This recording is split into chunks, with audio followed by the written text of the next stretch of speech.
The dust devils swirled across the parade ground of Fort Craig, New Mexico, on that blistering August afternoon in 1878, and Martha Owens stood alone beside the supply wagon, her pale blue calico dress soaked through with sweat and tears. One trembling hand pressed against the rounded swell of her belly, while the other clutched a single carpet bag that contained everything she owned in this world. The sergeant who had driven her here from Santa Fe had already disappeared into the commander's quarters, leaving her standing in the merciless sun like unwanted cargo. And she could feel the eyes of soldiers and camp followers alike burning into her skin as whispers spread like wildfire about the pregnant woman whose husband had vanished into the night 2 weeks ago, taking their money, their horses, and every shred of her dignity with him.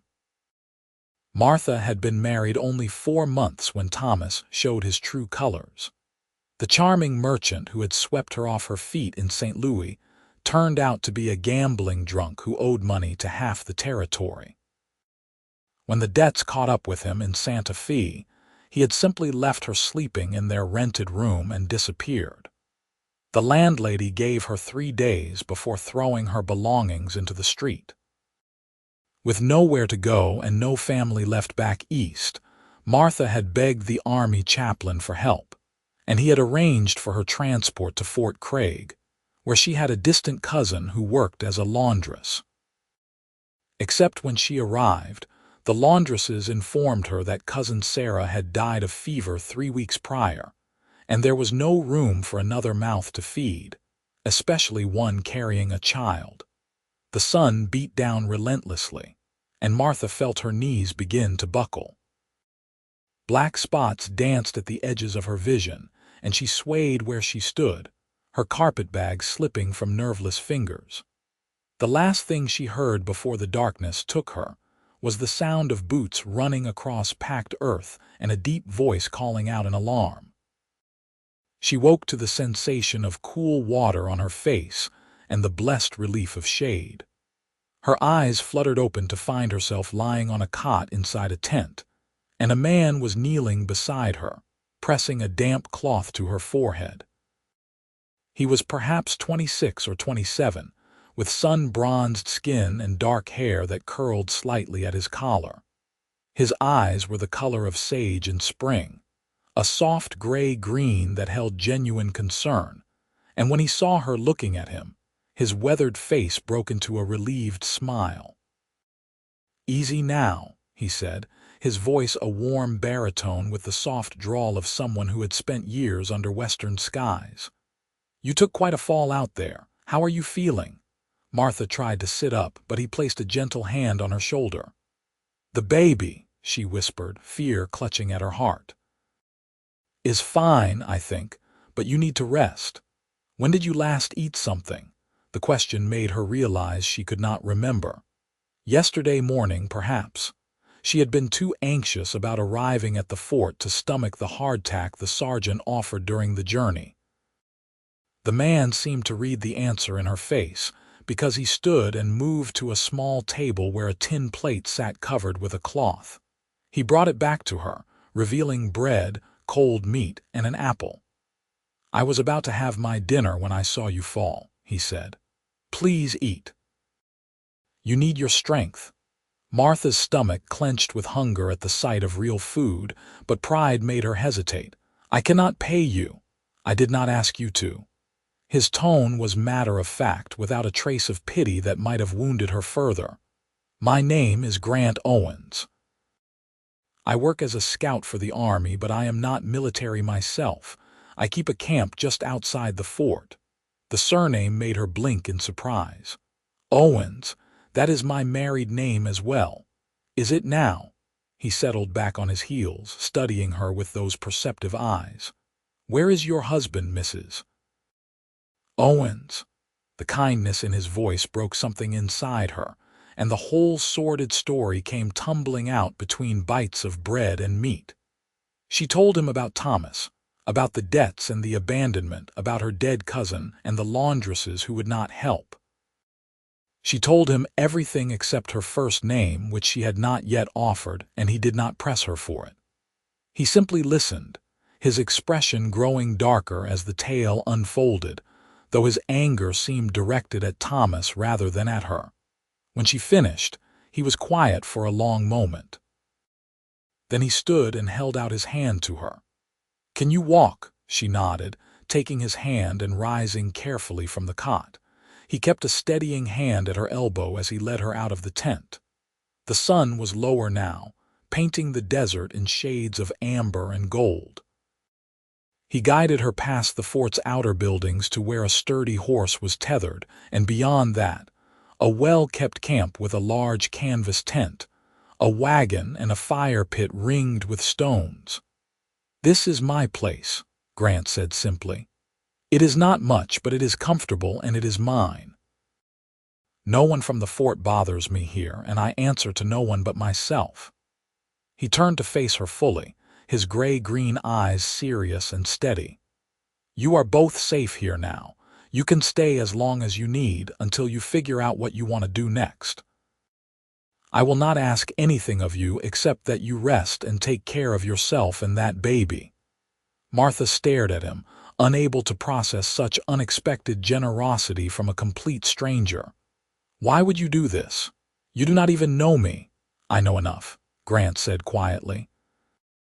"I know you are alone and in need of help, and I know what it is like to have nowhere to turn. When I was 18, my parents died of cholera crossing the plains. My sister and I were left with nothing, and a family of strangers took us in until we could stand on our own feet. I learned then that sometimes kindness is the only currency that matters." His expression softened. "Besides, we share a name, even if only by marriage. Perhaps that means something." Tears welled in Martha's eyes, but these were different from the ones she had shed earlier. These came from relief and gratitude so profound she could barely speak. "Thank you," she whispered. "I am Martha, Martha Owens." "Well then, Martha Owens, welcome home." The first few days passed in a blur of rest and recovery. Grant set up a partition in his tent to give Martha privacy, providing her with his own bedroll while he slept outside under the stars. He brought her meals prepared over the fire, simple fare of beans and bacon and biscuits, but it was more than she had eaten in weeks. He asked nothing of her, did not hover or make her feel like a burden. Instead, he went about his work, leaving early each morning to scout for the army and returning in the evenings with supplies or fresh game for their dinner. Martha found herself watching him when he did not know she was looking. She noticed how gently he handled his horse, a sturdy bay gelding named Copper. She saw how he kept his camp meticulously organized, everything in its place. She heard him humming old trail songs as he worked, his voice carrying a tune with surprising sweetness. And she saw the way he always made sure she had what she needed before he saw to his own comfort. On the fourth evening, she insisted on helping prepare dinner. Grant protested at first, worried she would overexert herself, but Martha was tired of feeling useless. Together they worked over the fire, and she found herself smiling at his jokes and stories about life as a scout. He told her about tracking Apache raiders through the Jornada del Muerto, about finding water where there seemed to be none, about the time a roadrunner stole his breakfast right off his plate. He made her laugh, something she had not done in so long she had forgotten how it felt. "What happened to your sister?" Martha asked as they ate, remembering what he had said about being orphaned. Grant's expression grew wistful. "She married a rancher up in Colorado Territory 5 years ago. They have 2 children now, a boy and a girl. I visit when I can, but the distance is considerable." He paused, then added, "She is happy, though. That is what matters. Do you ever think about settling down yourself?" He gazed into the fire, his face thoughtful in the flickering light. "I have thought about it. This life suits me in many ways. I like the freedom of it, the movement. But there are times, especially on cold nights, when I wonder what it would be like to have someone to come home to have a family of my own." His eyes met hers across the flames. "What about you, Martha? What did you dream about before all this happened?" The question took her by surprise. No one had asked her that in a very long time, if ever. "I wanted a home," she said slowly. "Not just a house, but a real home. A place that was mine, where I felt safe and loved. A husband who was a true partner. Children to raise and cherish." Her hand moved unconsciously to her belly. "I thought I was getting that with Thomas, but I was foolish and blind." "You were not foolish," Grant said firmly. "You were hopeful, and there is nothing wrong with that. Thomas was the fool for not seeing what he had." The sincerity in his voice made her throat tighten with emotion. She looked down at her hands, calloused and worn from weeks of hardship. "I do not know what I am going to do when the baby comes. I have no money, no prospects. I cannot impose on your generosity forever." "You are not imposing," Grant said. "And you do not need to have everything figured out right now. One day at a time, Martha. That is all any of us can manage." As the weeks passed and summer faded into September, Martha found herself settling into a rhythm at Grant's camp. Her strength returned, and with it came a determination to contribute. She took over the cooking and mending, tasks Grant had always managed himself but clearly appreciated having taken off his hands. She organized his supplies and darned his socks, and made the camp feel more like a home than a temporary stopping place. They talked for hours in the evenings, sharing stories of their pasts and dreams for the future.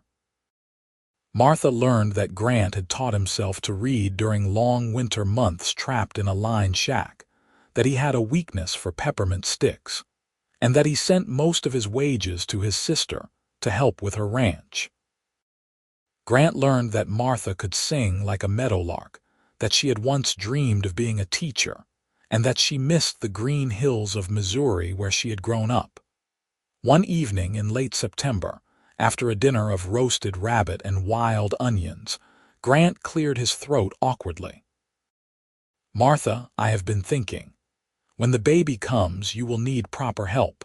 The fort has a doctor, but I was wondering if you might prefer a midwife.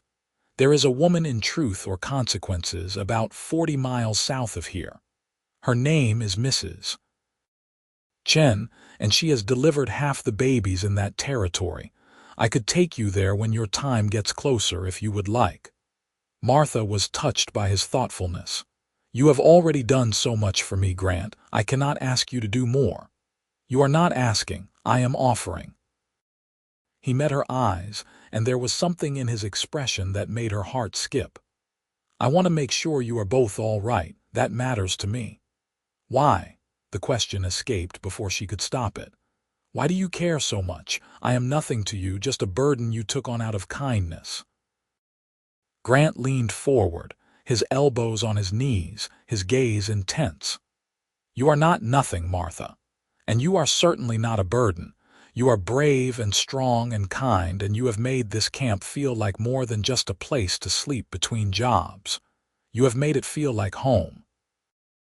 He paused, seeming to wrestle with himself, then continued quietly, "And somewhere along the way I started to care about you. Not out of obligation or pity, but because of who you are." Martha's breath caught in her throat. She had felt the connection growing between them, had noticed the way her heart lifted when he returned each evening, the way his smile could brighten even her darkest moments. But she had not dared to believe he might feel the same way.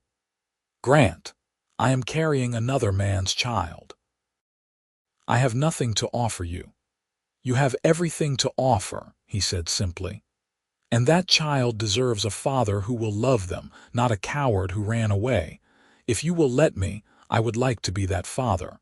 And I would like to be a husband to you if you would have me. Not out of duty, but because I have come to care for you deeply." Tears spilled down Martha's cheeks, but they were tears of joy now. "I care for you too, Grant, more than I thought possible. But are you certain? This is a great deal to take on." He moved to sit beside her, taking her hand in his work-roughened fingers. "I have never been more certain of anything in my life. I want to build that home you dreamed of, Martha. With you, with the baby, with whatever family we create together, if you will have me." "Yes," she whispered, her heart so full she thought it might burst. "Yes, I will have you."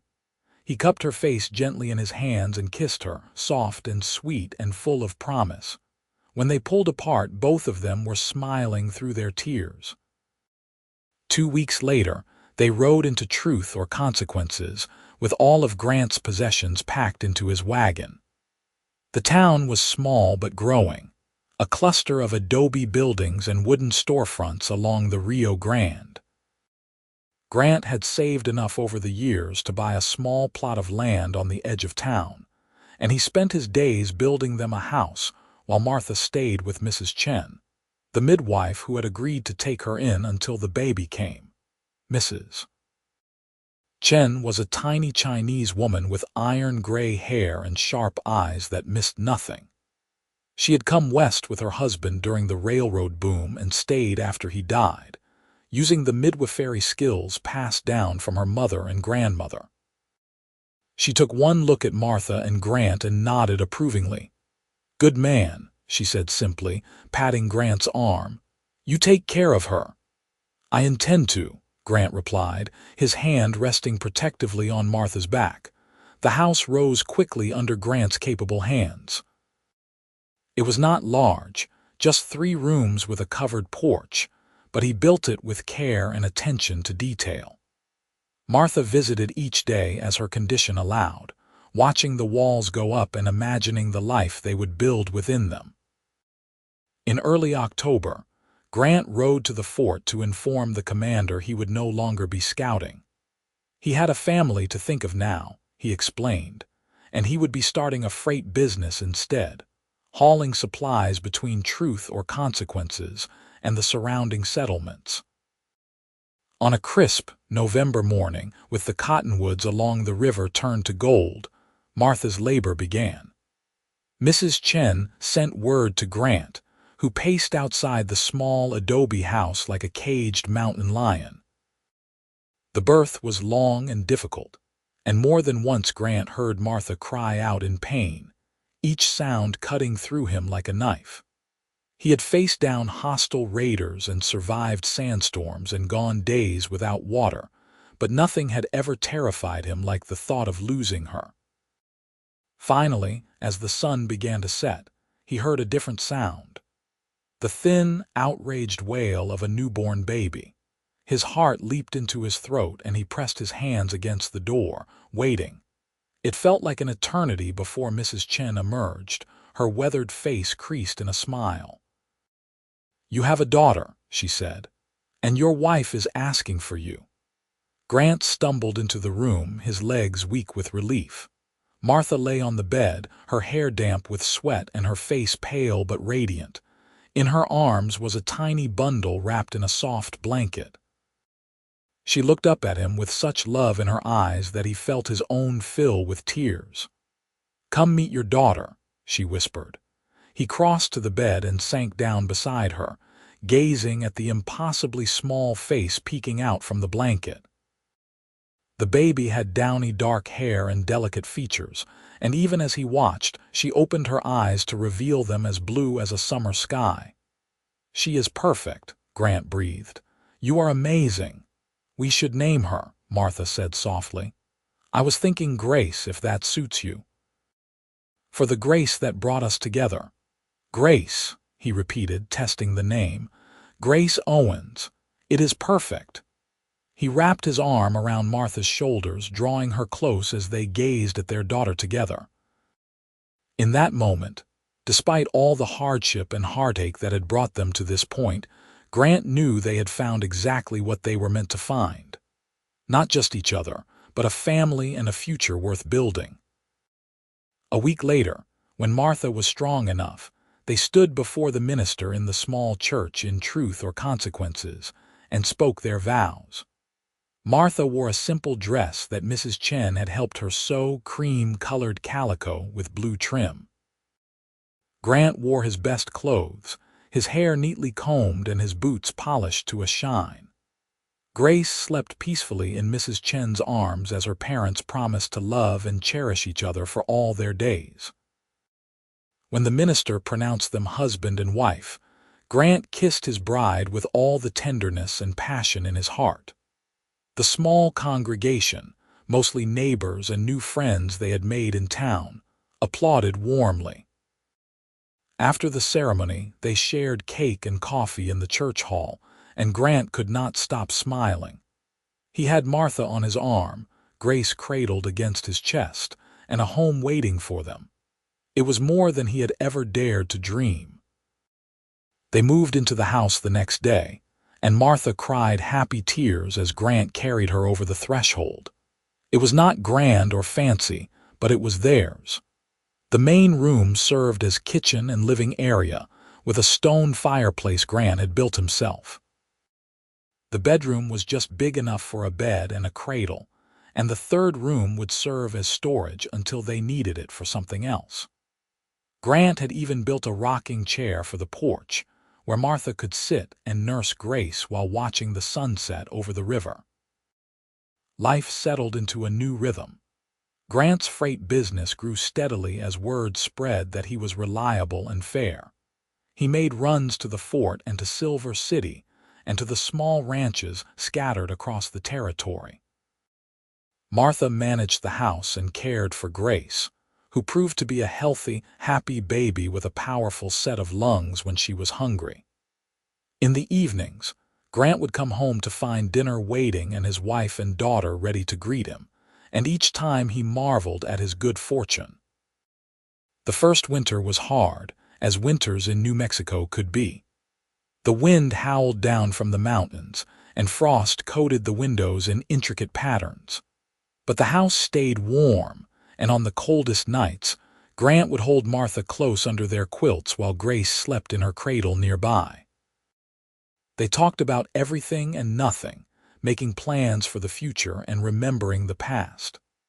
Martha told him about her childhood in Missouri, about her parents who had died in a fire when she was 15, about the aunt who raised her until she was old enough to work as a seamstress. Grant told her about his own childhood on a failing farm in Kansas, about the cholera epidemic that took his parents, about the kindness of strangers that kept him and his sister alive. "I wish I could thank them," Martha said one night, her head resting on his chest. "The family who helped you and your sister. Without them, you would not be here now. I think the best way to thank them is to pass that kindness forward," Grant replied, running his fingers through her hair.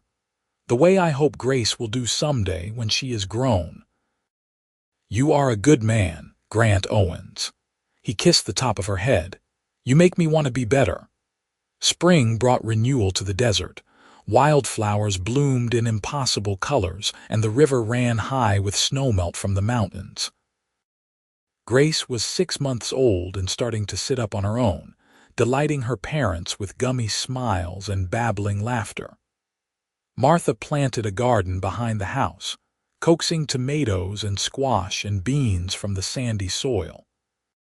Grant expanded his business, hiring a young man named Pedro to help with the freight runs so he could spend more time at home.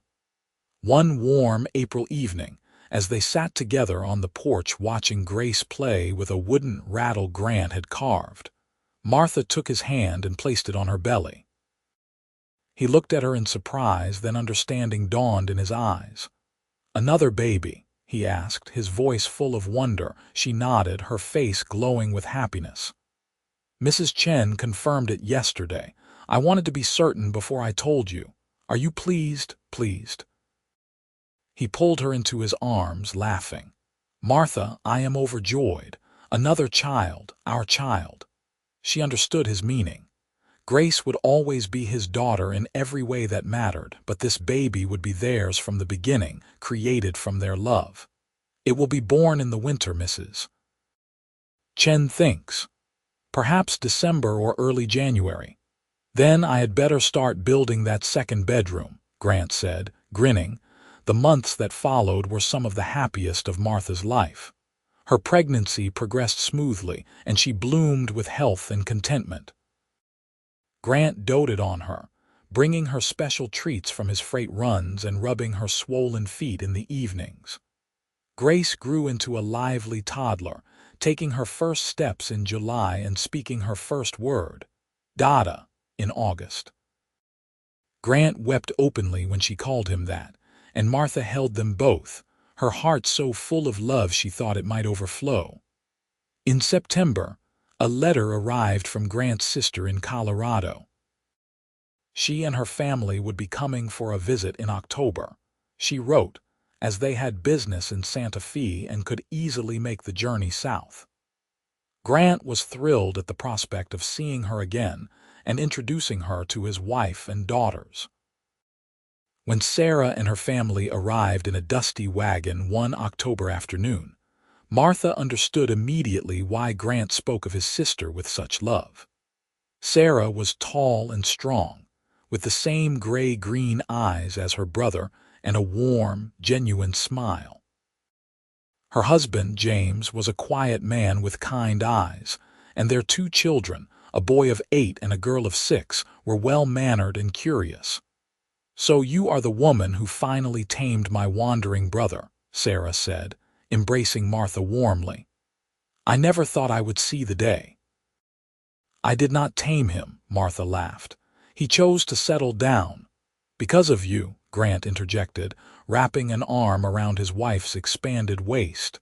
"You gave me a reason to." They spent a wonderful week together, and Sarah and Martha became fast friends.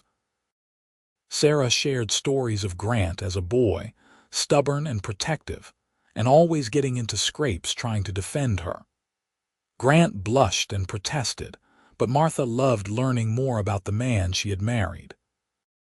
On their last evening together, as the children played and the men talked by the fire, Sarah took Martha's hand. "I want to thank you," she said quietly. "Grant has been alone for so long, always moving, never putting down roots.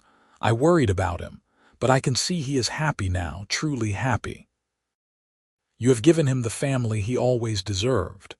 "He saved my life," Martha replied, her throat tight with emotion. "I was abandoned and alone, and he took me in without question. He gave me hope when I had none left." "That sounds like Grant," Sarah said, smiling. "He has always had the biggest heart. I am so glad you found each other." Winter arrived with unusual ferocity that year. By December, snow blanketed the high country, and even Truth or Consequences saw occasional flurries. Martha's time was drawing near, and Grant refused to leave her side, arranging for Pedro to handle all the freight runs. On a cold night in late December, with stars glittering like ice crystals overhead, Martha's labor began for the second time.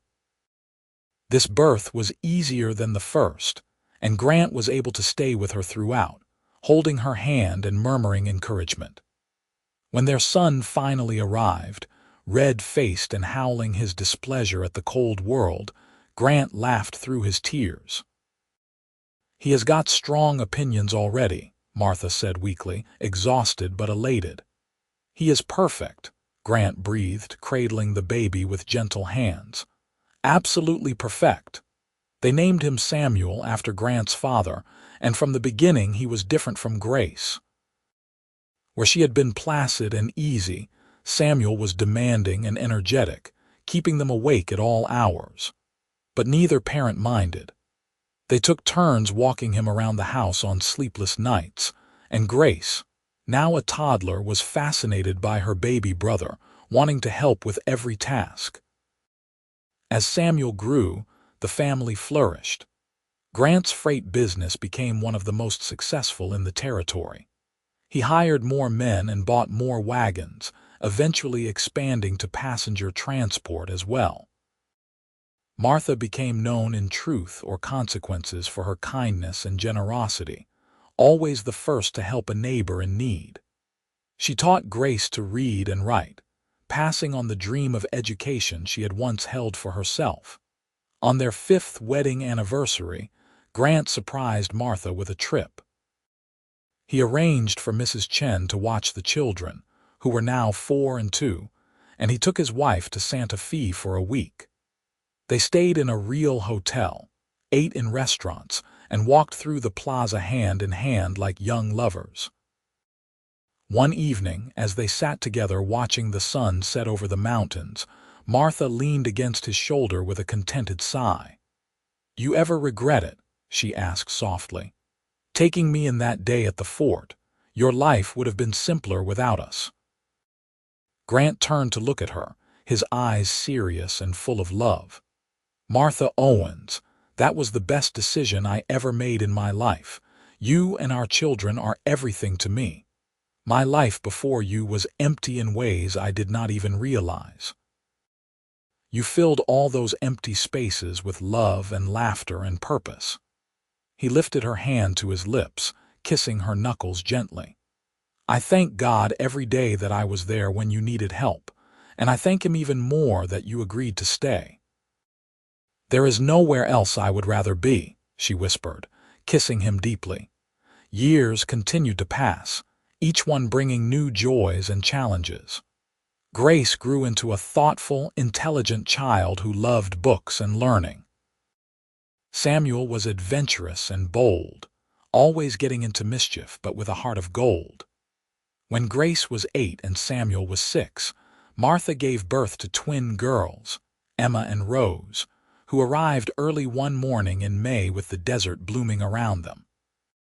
Grant expanded the house to accommodate their growing family, adding 2 more bedrooms and a proper dining room. The freight business eventually grew large enough that Grant could hire a manager, allowing him to step back and focus on his family. He took the children on wagon rides through the desert, teaching them about the land and its creatures. He taught Grace to track and Samuel to handle horses. He held the twins on his lap in the evenings, reading them stories by lamplight while Martha sewed or mended nearby. On quiet nights after the children were asleep, Grant and Martha would sit together on the porch they had shared since the beginning. Sometimes they talked about the past, marveling at how far they had come from that terrible day at Fort Craig. Other times they sat in comfortable silence, hands clasped, listening to the night sounds of the desert and feeling blessed beyond measure. "You remember what you said to me that first day?" Martha asked one such evening when Grace was 12 and the twins were 4. "You said I was safe. You and the baby both." "I remember," Grant said, pulling her closer. "I meant it then and I mean it now. You will always be safe with me, Martha, all of you." "I know," she said simply. "And you are safe with us. We are home, Grant. We are finally home." He kissed her temple, breathing in the familiar scent of her hair. In the distance, coyotes sang to the moon and the stars wheeled overhead in their eternal dance. Inside the house, their children slept peacefully, secure in the love of parents who had found each other against all odds. The past, with all its pain and hardship, had led them to this moment, to this place. To this family they had built together from nothing but hope and determination and love. Grant thought back to that hot August day 15 years ago, when he had seen a pregnant woman swaying on her feet in the brutal sun. He thought about the impulse that had driven him to run to her aid, the decision to offer her shelter and safety. At the time, it had seemed like simple human decency, one person helping another in need. He could never have imagined it would lead to this.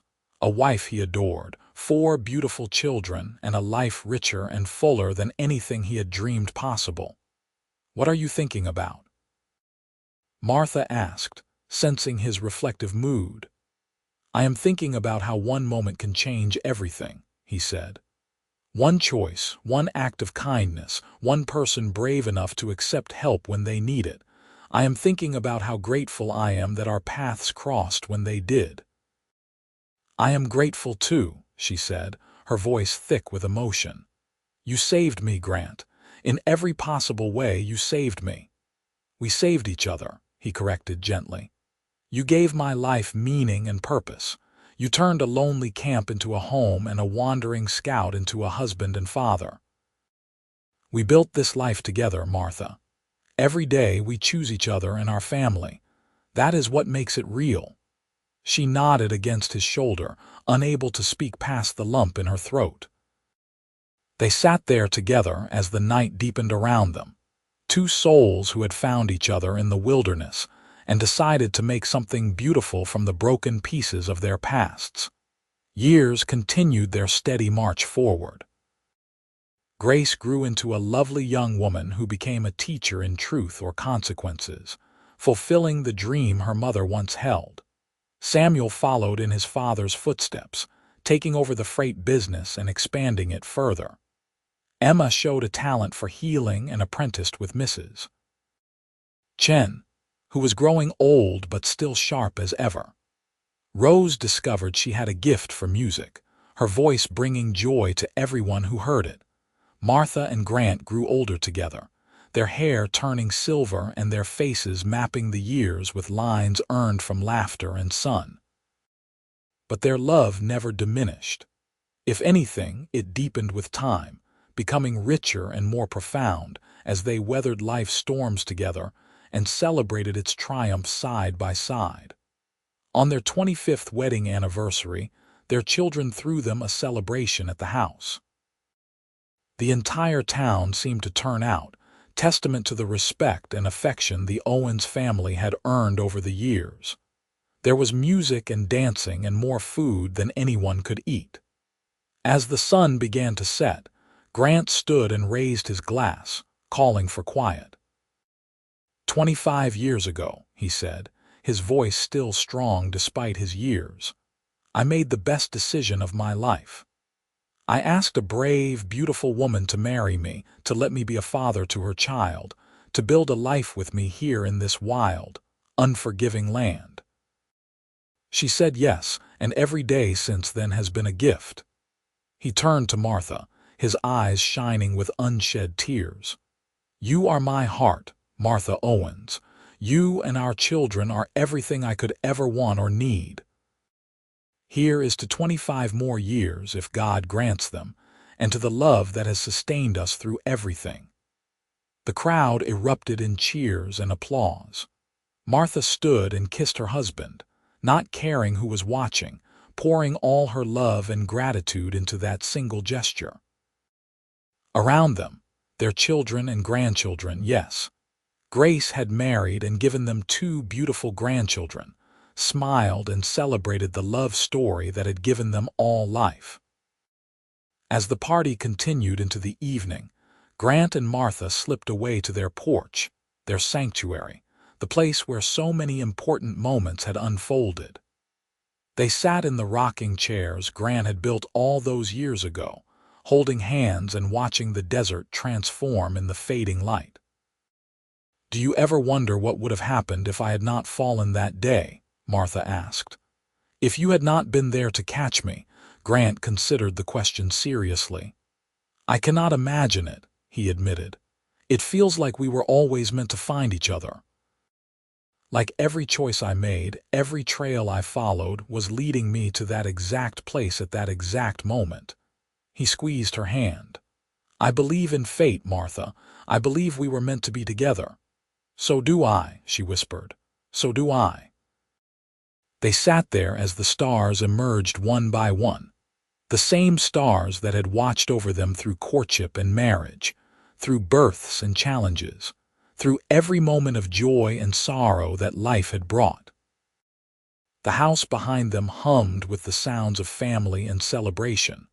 But in that moment, it was just the two of them, as it had been in the beginning.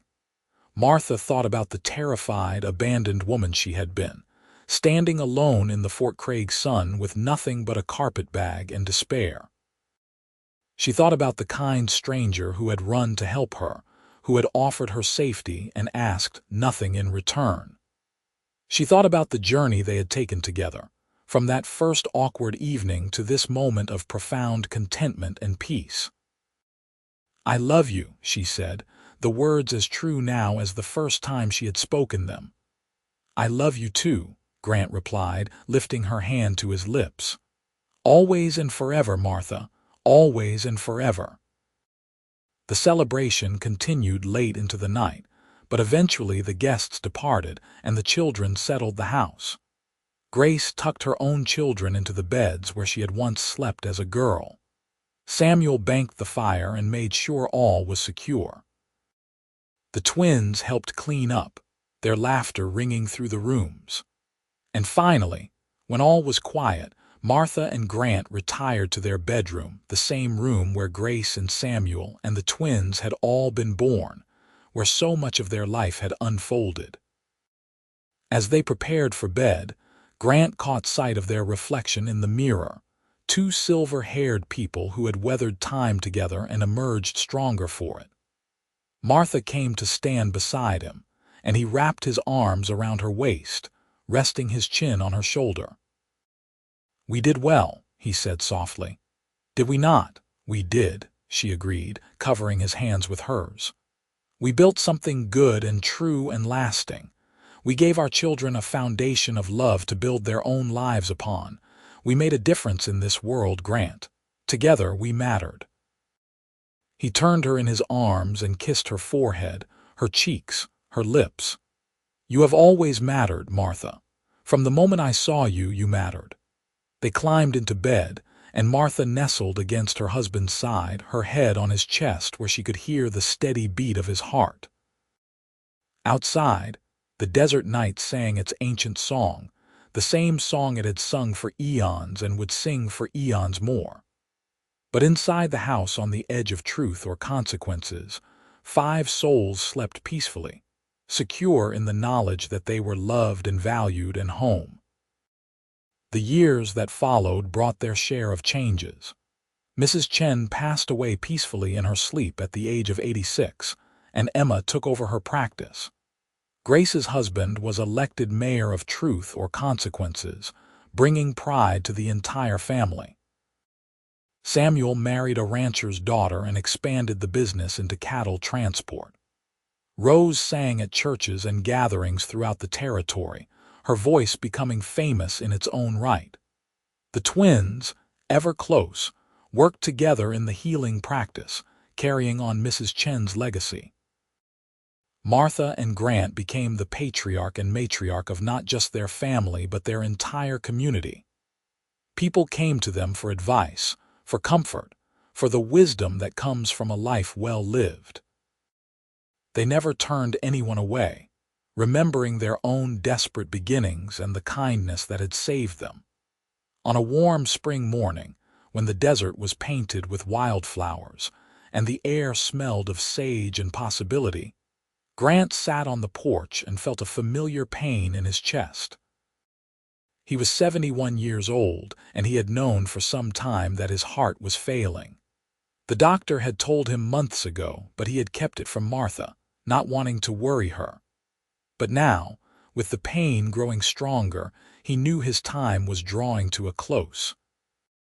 Martha came out with coffee and saw the expression on his face. She set down the cups and knelt beside his chair, taking his hands in hers. "Grant, what is it?" "It is time, my love," he said gently, his eyes full of tenderness and sorrow. "I am sorry. I wanted more years with you.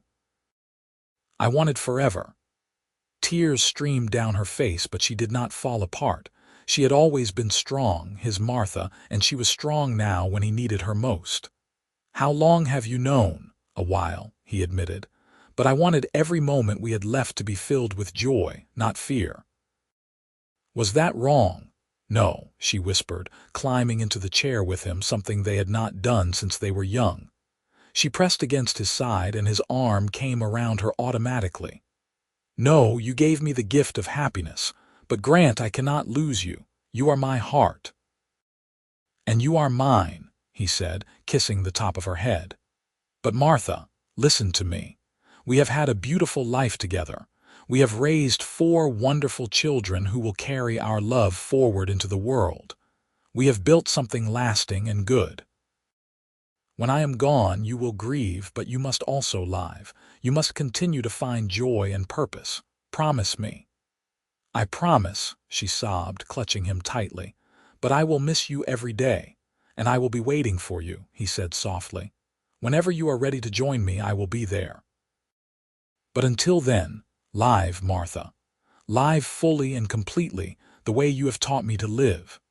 They sat there together as the sun climbed higher, holding each other and remembering. They talked about that first day at the fort, about their courtship, about the births of their children. They remembered struggles and triumphs, laughter and tears, all the moments that had woven together to create their shared life. And as the afternoon shadows lengthened, with Martha still in his arms, Grant Owens drew his last breath and slipped peacefully away. Martha held him and wept, her heart breaking even as she felt grateful for every single day they had shared. Their children came when she called, and they mourned together, a family united in grief, but also in gratitude for the father and husband who had loved them so completely. They buried Grant on a hill overlooking their house, where he could watch over the family he had built. The entire town attended the service, and the line of people wanting to pay their respects stretched for hours. Story after story emerged of Grant's kindness and generosity, of the lives he had touched and the difference he had made. Martha listened to it all, her heart aching but also swelling with pride. This was the man she had loved, the man who had saved her and given her everything. In the years after Grant's death, Martha continued on, just as she had promised. She stayed active in the community, helped raise her grandchildren, and found comfort in the routines Grant had established so long ago. She still sat on the porch every evening, though now it was in solitude, and she talked to Grant as if he were sitting beside her. She told him about the children's accomplishments, about the town's growth, about the world changing around them. Grace never left her side, moving back into the house to care for her mother and ensure she was never alone. Samuel visited weekly, always bringing news of the business and seeking advice. The twins came daily, fussing over her health and making sure she ate properly. Rose sang for her, the old trail songs Grant used to hum, keeping his memory alive through music. Martha lived to the age of 78, her mind sharp and her spirit unbroken to the very end. On a summer evening, with all four of her children gathered around her bed and the scent of roses drifting through the open window, she closed her eyes and smiled. She could see Grant clearly, young and strong and smiling, holding out his hand to her. Behind him stood their parents and Mrs. Chen, and all the souls who had gone before. "You are both safe here now," Grant said, echoing the words he had spoken so long ago, and Martha understood.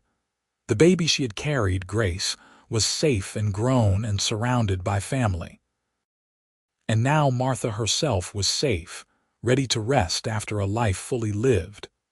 "I am coming home," she whispered, and her children leaned close to hear. "Tell them all I love them. Tell them to remember. Tell them that kindness matters, that love endures, that family is everything."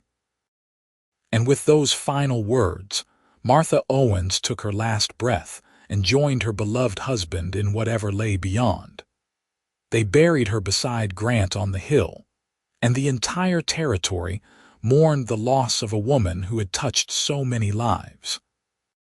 But her legacy lived on in her children and grandchildren and great-grandchildren, in the values she had instilled and the love she had shown.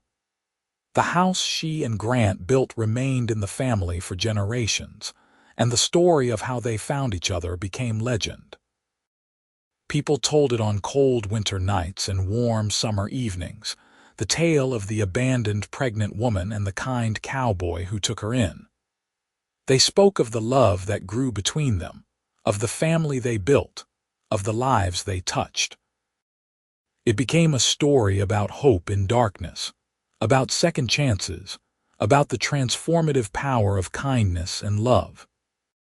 And though Martha and Grant were gone, their spirits remained in that house on the edge of truth or consequences, in the desert they had loved, in the hearts of everyone who had known them. They had started with nothing but each other and built an empire of love that would endure long after they were dust. Their story proved that sometimes the most broken people can find each other and create something whole and beautiful and lasting. That out of abandonment and despair can come belonging and joy. That one moment of kindness can change not just one life but generations to come. And that true love, the kind that asks for nothing and gives everything, never really dies. It lives on in the lives it touched, in the family it created, in the legacy it leaves behind. Martha and Grant Owens had found each other in the wilderness and built a home together. And that home, that love, that family would endure forever, a testament to the power of compassion and the resilience of the human heart.